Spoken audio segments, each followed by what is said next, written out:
armas Eesti erakond Õiglased. Oma vaadetelt oleme liberaalid, lähtudes kõikide Eesti kodanike õigustest ja vabadustest.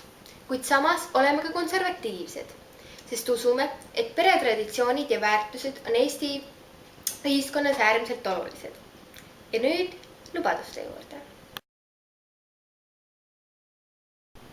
Sest erinevalt teistest erakondadest viime meie oma lubadused täide.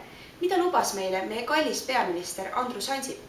Ta lubas, et viib Eesti 5 aastaga Euroopa 5 rikkaima riigi hulka. 4 aastat on möödas. Kas see on juhtunud?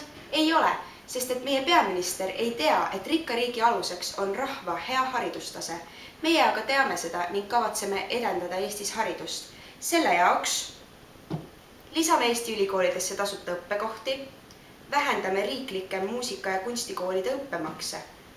Alles siis võime mõelda rikka Eesti peale, kui rahval on hea haridus. Kas sina, armas Eesti kodanik, tead, kui palju saab palka tavakodanik ja kui palju Savisaar? See on Jüri. Jüri on tubli ja aus vapper Eesti mees. Pereisa, kes teenib leiva tuletõrjena. Oma elu iga päev ohtu seadmise eest teenib Jüri kuus vaid 10 000 krooni. See on Savisaar. Savisaar teenib kuus 52 000 krooni.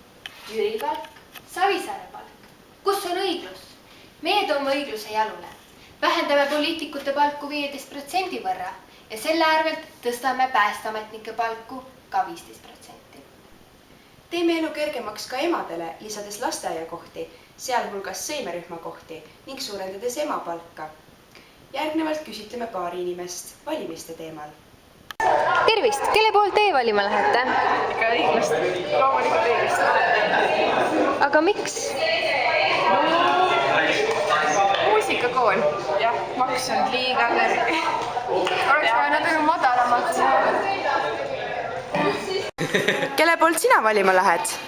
Ma arvan, et mina lähen valima õiglaste poolt. Ja miks just õiglaste poolt? Ei no, see on just see ajas, et nad lubasid tasuta ülikooli kohti Eestisse. Ja see on väga hea.